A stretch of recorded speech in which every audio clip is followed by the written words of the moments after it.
Hello, my name is CathyM. Welcome. That's all my sign language. Um, I'm comfortable doing now. So my talk is on services. Um, it's a good segue to the preceding topic, which was on how to convert to Drupal 8, because services is a feature of Drupal 8. It's based on the Symfony framework, so it is not available for Drupal 7. So it is just for use in Drupal 8.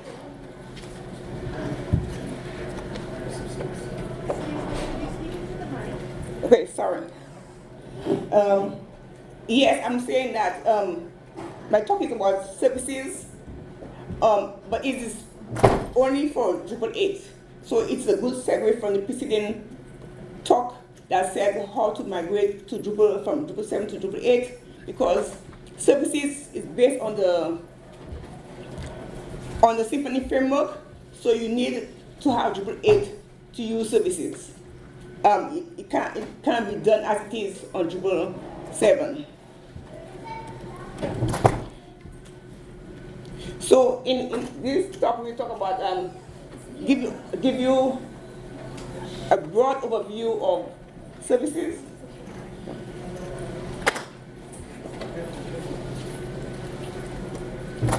We have a short discussion about how I got involved in the use of services, how to set up your custom module to render the services, to look at the different types of services you could use in Drupal 8,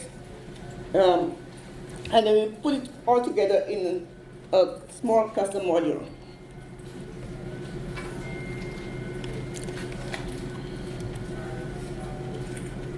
What's a service?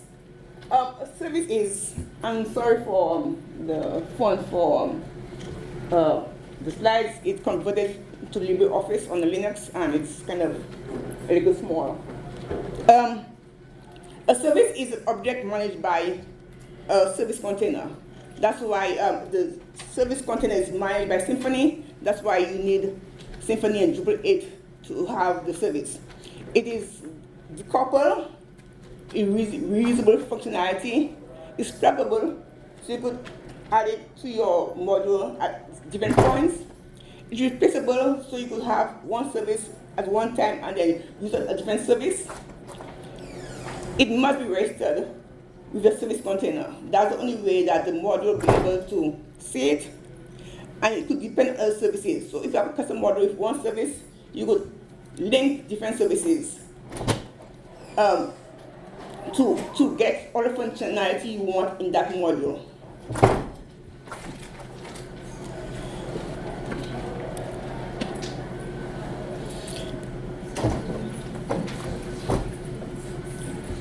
With services, you could do a couple of things, like you could alter an existing service.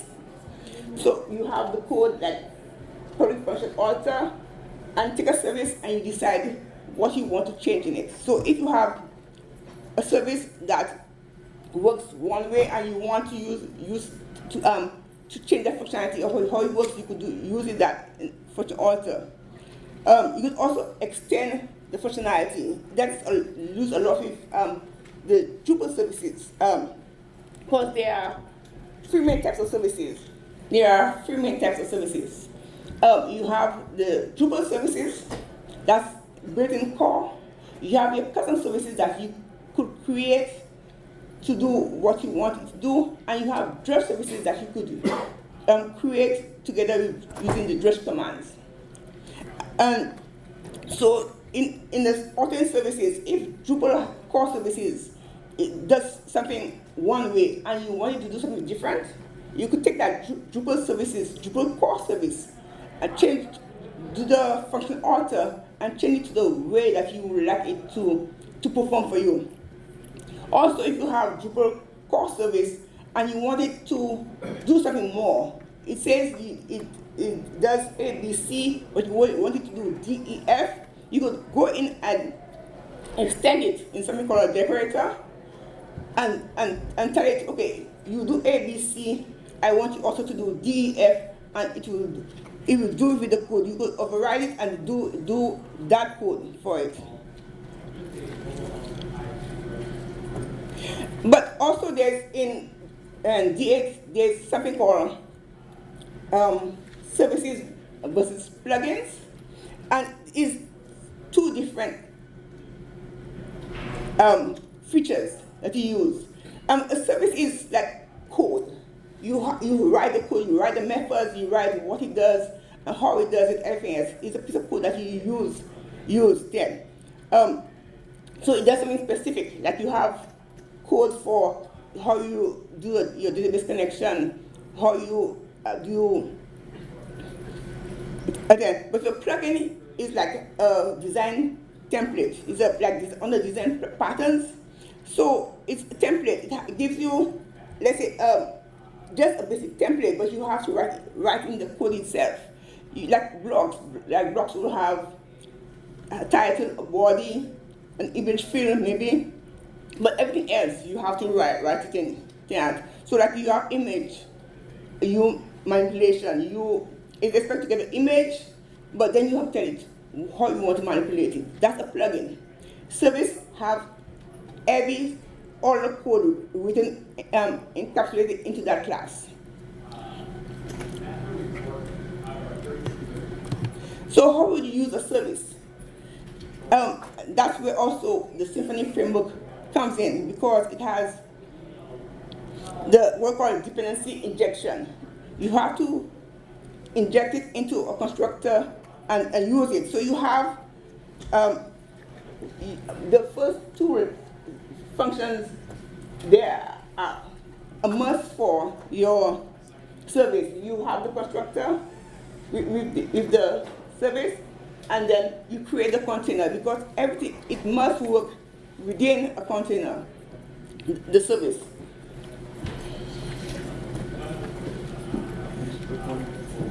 Are you saying construct and create are required for a service? Yes.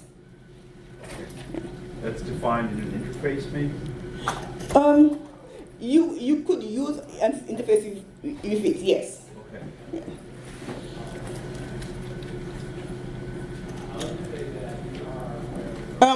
So going back to how I got involved in writing services, we had a small issue, well, I won't say issue, feature in our Drupal website. Now we got, every month we get a Word file, which is seen on the right. And then it has to be imported into nodes. But it comes like that. So we convert it to a CSV file, then we take the CSV file, then upload it into Drupal, then you run the migration script, and then we change the view for it. And since in the view we only show the last 3 months, so every month we have to do a rollback of the first month and import the third month. And since it had Drush, because you write the migration script and then you run Drush migrate import and the name of the script, as a programmer, I was the one to do it every month. But my supervisor found I was kind of monthly, tedious. Why just write a model for it and let somebody just click buttons and get everything done instead of spend a day doing the whole long process once a month every time. So the issue was to create a custom module where you upload the Word document, you convert it to the Word document to JSON, and I found out that Word is not a Word document. People think of it as one file, but it is 7 XML files. So you could not just do a straight conversion from Word to JSON.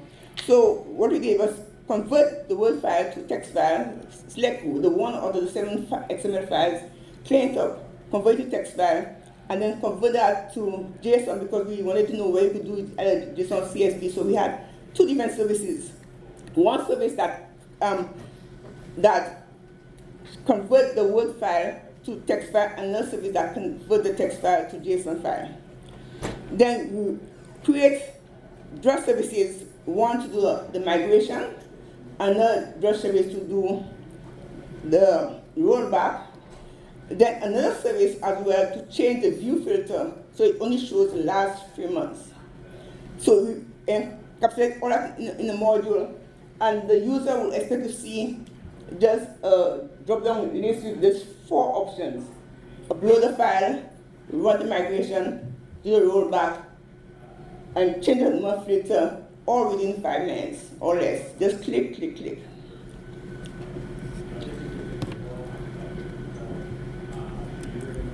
So, how do you start to use the Drupal services? First, you need a custom module. I don't think there's no other workaround of it. You use a custom module, and the best way to do it is using Drupal Console. Like you asked earlier, where you need the construct and the static create.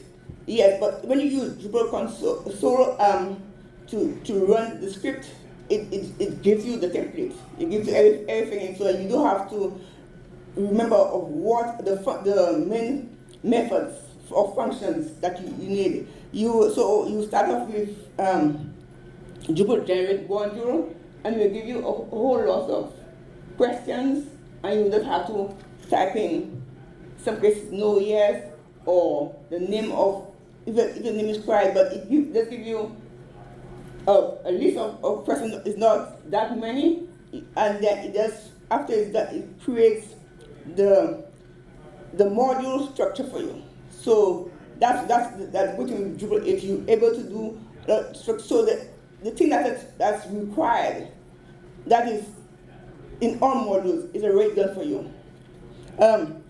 So, and also if you want to use a controller in your module, you do Drupal generate controller, you answer the few questions, and the file is placed into the structure it is. Same way as a form or service. I found recently that Drupal had an error. The Drupal console had an error with the form, but I think that will be fixed soon. And sometimes Drupal service doesn't put it into the services folder, but it's easy to move. But all the structure with all the methods that you require is already there for you. You just have to write the code that you need.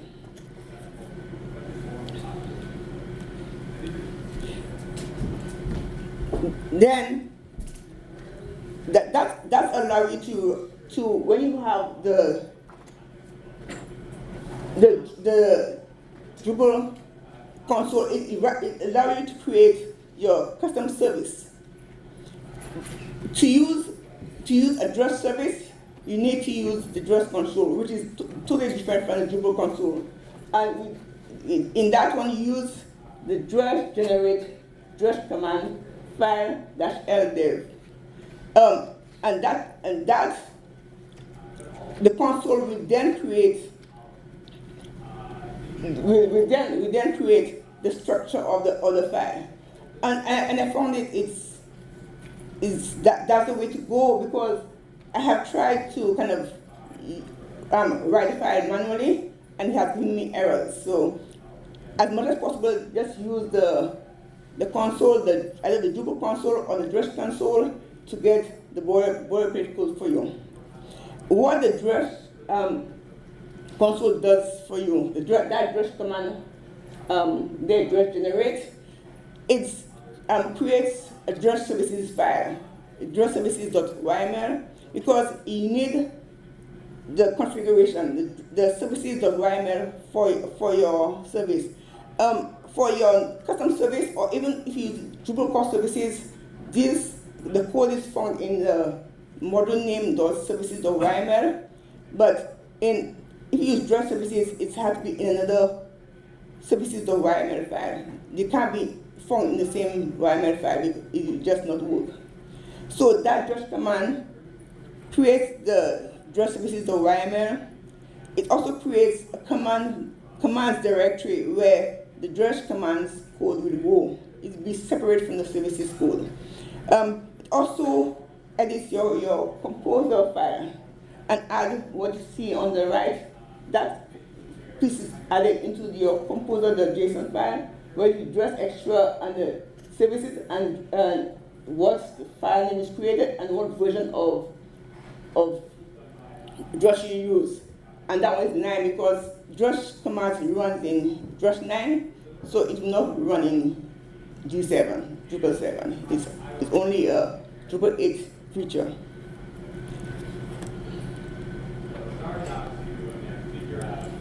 So the configuration of your custom module structure will be something similar. You have, let's say, that's the root of your custom module. You have your source file, templates. You have in your root folder, you have your composer.json, you have the Drush services.yml, you have your info file, your module file, your routing file, and then you have your MML, your services.yml file, where your services like either your Drush, your Drupal services, or your custom service will find itself. On the right, you have the structure of your source folder, where you have the commands, where you have your Drush command services, then you have your controller, your form, and services where you have that's where you create your custom services. So that's the structure you will get after for your custom model, for it to be able to work.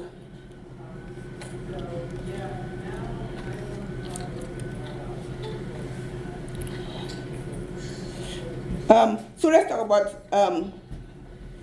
services. I said in the beginning there are 3 types of services. You have your Drupal core services, your custom services, and your Drush services. So let's talk a little bit more about your Drupal core services. First of all, to use a Drupal core services, how do you find them? What are they? Where are they? They have multiple services. Like on your right, you have a list of services, but that's up to A.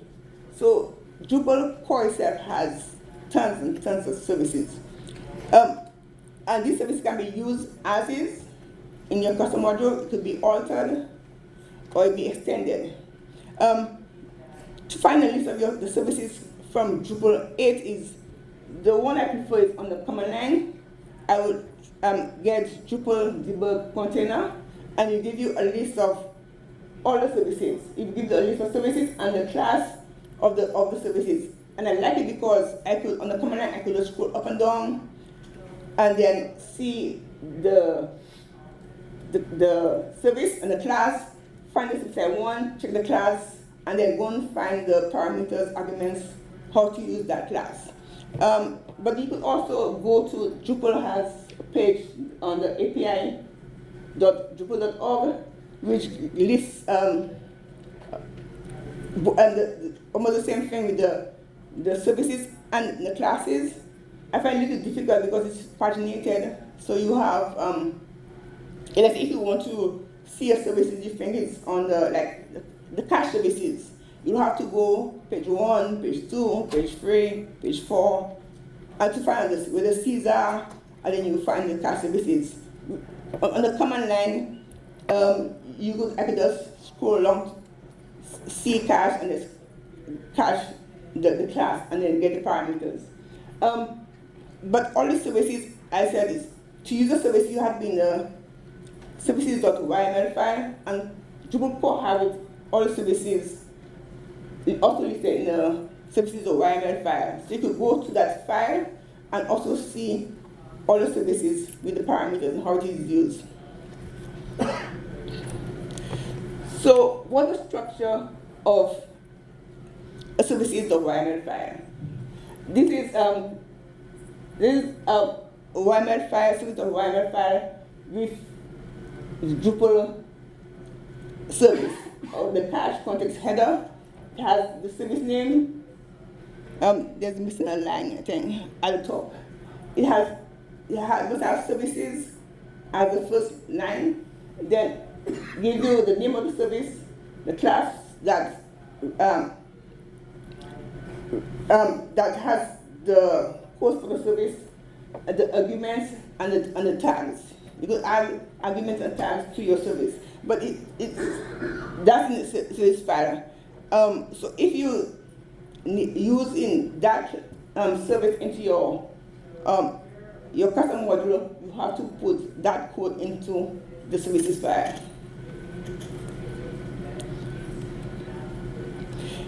And I said, after you put the code in the service file, I mean, it's there to be recognized by your custom module. Because if it's not in your services or YML file, your custom module will know where to look. So, but how do your custom module can see it? How do you use it? You have what's called global accessors, which you have, you just use it directly.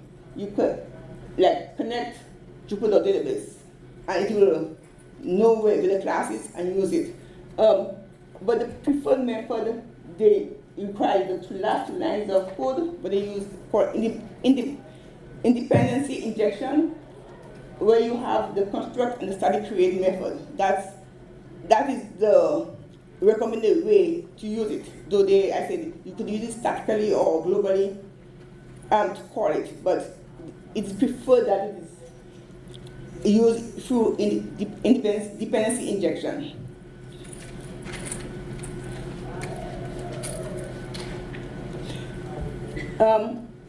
Any questions on Drupal custom at the end? Well, in that last example, are you going to show us an example of how you use it in dependency injection and you call it the construct or create? Yes. Okay. I think at the bottom. Okay. Actually, I think so. So your custom service is something you want to do. Like I wanted to convert a Word file to a text document, and I create a service for that. So a class is a service is just something you want to do. It has been encapsulated as object as a class. So this is like one of the quote from one of the services where you create your class and then you create all the methods related to that object.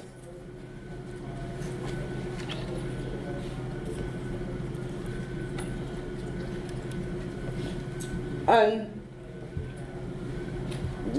that's in your services, the YML file. Also, that's for how you place your custom services. So all these I have 2 custom services here, which I have on the services, the YML file, which is the name of the service, and the class where you find all the methods, functions to use, and if there's any arguments to parameters to be entered into that service, that class. So it's entered in that could enter every time you create a service, it's automatically entered into your service YML file. If you do the Drupal console, it automatically enters there. If not, you have to enter it manually, but it must have that structure. Without that structure into your service YML file, your module will not be able to see your services. You will put the service injection, the dependency injection in the code, but it will tell you service not found.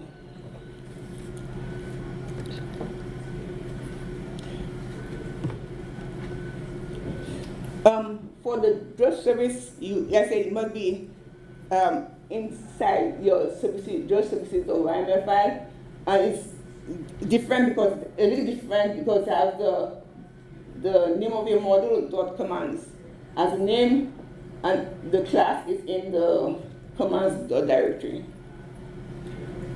and the tag must have drush.command. Are Drush services registered with the dependency injection container like other services? Or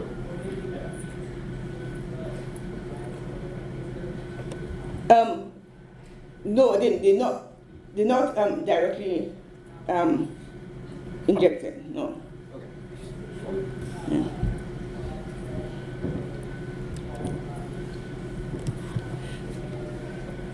And that's your structure of your Drush services. It's the PHP file. So you create a class, and it must extend Drush commands.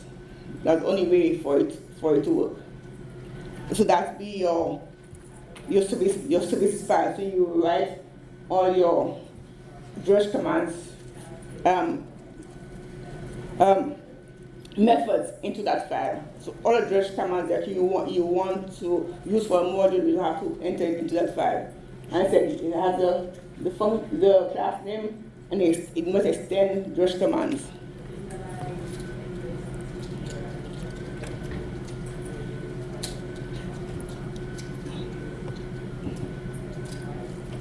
You could inject other Drupal services into your Drush command file, but then there's a method for you to do the dependency injection for the Drush, but it's different than the normal dependency for other services.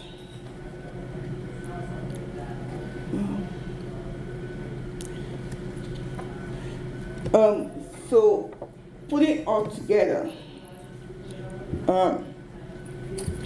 so I tried to create a small module to show the use of the free services, different types of services that I didn't want to put another Hello World module. So what this module does is it has an array of 10 categories, and each category, content from each category will be shown on a different day. So you can say the last digit of each day, and then based on that you will.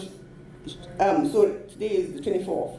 So it will show the 5th category, because the array starts at 0. So it will show the 5th category on all days that end of every 4. And so you should get dynamic content on different days based on that category.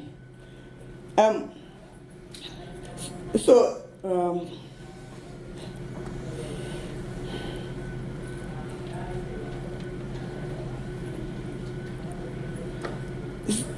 that's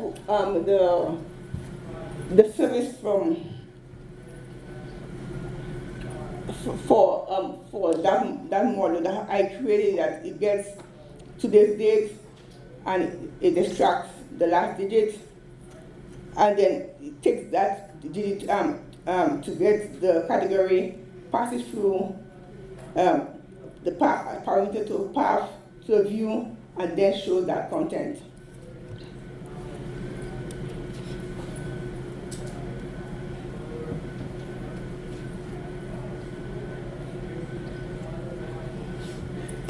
For the Drush service for that module, what it does, I want to run cache build every day, because to make sure I get the latest content, so that if somebody enter content for the 5th category this morning, and the code runs,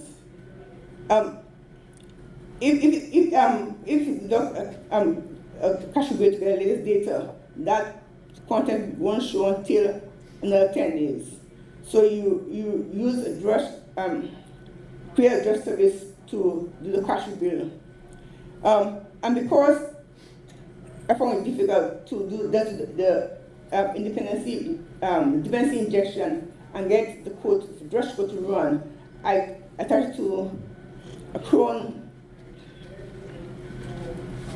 I tried to cron to get that to run that. I found it the difficult for get automatic Drush service to run, because I think Drush is more like a shell scripting. So attaching to the cron job gets to get to run better. Then I create a Drupal service, Drupal core service that runs cron like at 1 a.m. every day. In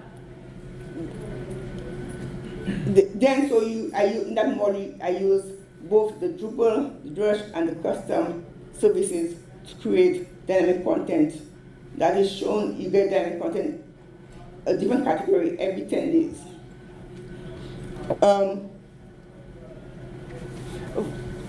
I think you asked about your dependency injection, the construct. Like I injecting the cron service into that service file, and then so you do the construct here.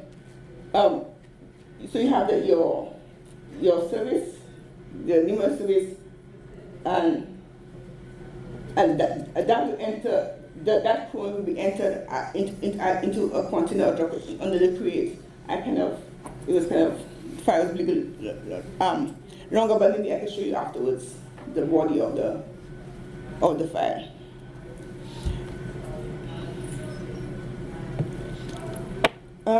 So tips on creating services. I will strongly suggest that you use both, for one, the Drupal Console to get all your boilerplate templates, all the necessary code for it. Then, if you're using, even the Drush services, you use the Drupal Console. So it will make all the linking paths be much more smoother. There are few references. I'm going to put all the code for that module I spoke about into my GitHub.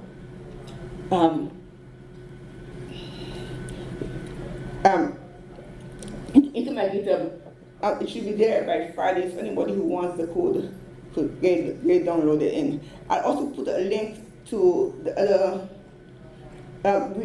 My workplace is going to create the first services custom module I created for the Word doc and everything else into a module for the community. So I will put a link there. So when that is ready, to say it. Running services I found was very easy. I had to use Drupal services or writing my custom services. The highest part was getting the Drush services to work. And so I have a link that tells you how they use Drush services in the develop module. So that code is very informative, that you could look at it and see patterns that you can run with. I want to say thank you for I got help writing the services model to understand services. I got help from my workplace and my supervisor, Nina Wen. Also, when I had problems with Drush services and I wanted to give up, there was Salvador from Lulubot who told me that he has done code in using Drush services, so I could use Drush services.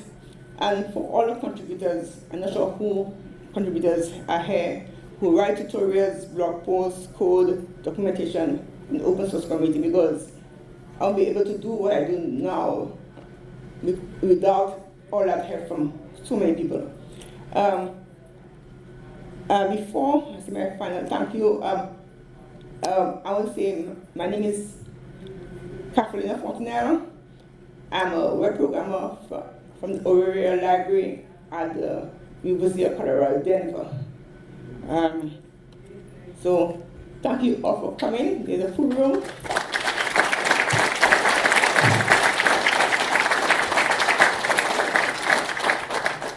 And questions? Yes? Do you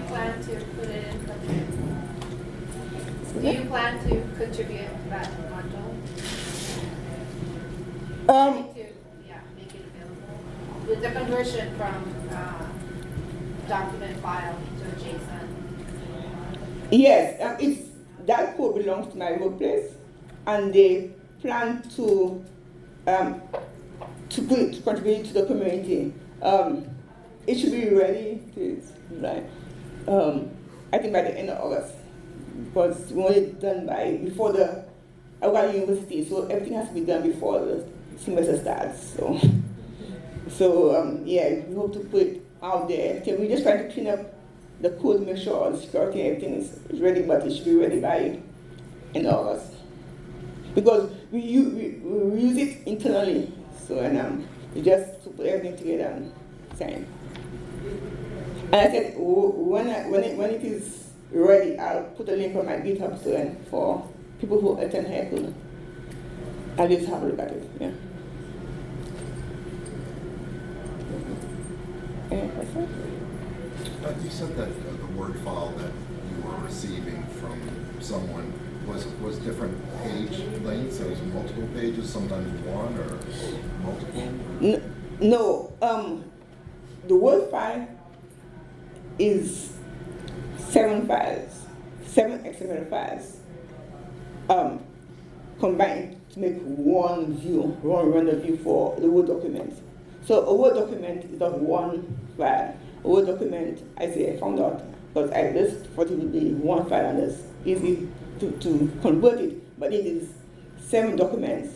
And when you try to do a quick conversion, it takes like the first file, which has no content at all. So you have to write the custom module to extract the one file that has the content. I didn't know that. So the Word takes a lot of different files to create just the one. Yes, yeah, 7, I think, yeah. Any other questions? Sure, I have a question. So I think it's great that we'll be able to use third-party libraries to support the functionality here, and that hasn't been available in Drupal 7. But I'm wondering how we can use these rules, how easy it is to use those rules and to write tasks through those rules. I'm wondering if maybe eventually in 8 they will develop a UI for writing the services. Do you think that'll happen? A lot of the functionality being used now in Drupal 8 comes from the Symfony framework, and there's quite a bit of documentation on how to use the features in the Symfony framework. Does that answer the question? So maybe I can ask it in a different way. I'm wondering if in the future they will add a user interface for people to write new tasks instead of using the programming language.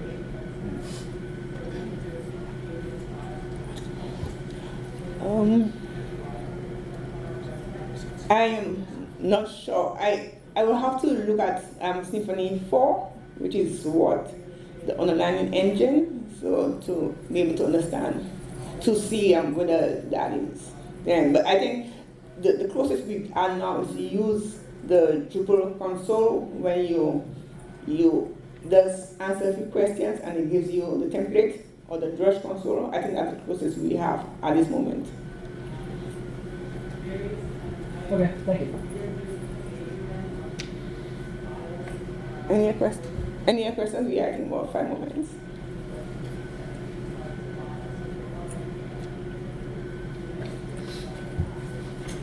Well, if there's no more questions, I want to say thank you so much for coming, and I will see you around.